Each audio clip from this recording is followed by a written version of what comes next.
அல்லாஹ்வுடைய தூதர் அந்த ஹஜ்ஜத்துல் வதா உரையிலே ஒரு மனைவி கணவனுக்கு செய்ய வேண்டிய கடமை என்ன, ஒரு கணவன் மனைவிக்கு செய்ய வேண்டிய கடமை என்ன என்பதை அழகாக சொல்லி தந்தார்கள். இந்த கடமையை விளங்காததுதான் நிறைய குடும்பங்களில் பிரச்சனை வருவதற்கு காரணம். அல்லாஹ்வுடைய தூதர் சொல்கிறார்கள், நீங்கள் வெறுக்கின்ற ஒரு ஆண் மகனுக்கு உங்களுடைய படுக்கையில் இடம் கொடுக்காமல் இருப்பதுதான் ஒரு மனைவி கணவனுக்கு செய்ய வேண்டிய கடமை என்றார்கள். இது மட்டும்தான் ஒரு மனைவி கணவனுக்கு செய்ய வேண்டிய கடமை. இன்னொரு வார்த்தையில் சொல்வதானால் அல்லாஹ்வுடைய தூதர் சொன்னார்கள், உங்களோட மனைவி உங்களுக்கு செய்ய வேண்டிய கடமை என்ன தெரியுமா? உங்களுடைய வீட்டை உங்களுக்கென்று பாதுகாக்க வேண்டும், உங்களுடைய படுக்கையை உங்களுக்கென்று பாதுகாக்க வேண்டும், உங்களுடைய சொத்து செல்வங்களை உங்களுக்கென்று பாதுகாக்க வேண்டும், உங்களுடைய பிள்ளை குட்டிகளை உங்களுக்கென்று பாதுகாக்க வேண்டும்.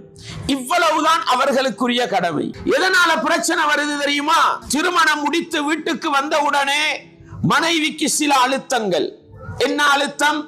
என்ற உம்மாக்கு நீதான் சாப்பாடாக்கி போடணும், என்ற நானா தம்பிமார் இருக்கிறாங்க அவர்களுக்கு நீதான் ஆடை கழுவி கொடுக்க வேண்டும், என்ற தாத்தா தங்கச்சி இருக்கிறாங்க அவர்களுக்கு வேலை செய்ய வேண்டும். நஊது பில்லாஹ். இதெல்லாம் உங்களோட மனைவியிட கடமையா? இல்லை சகோதரர்களே, இல்லை.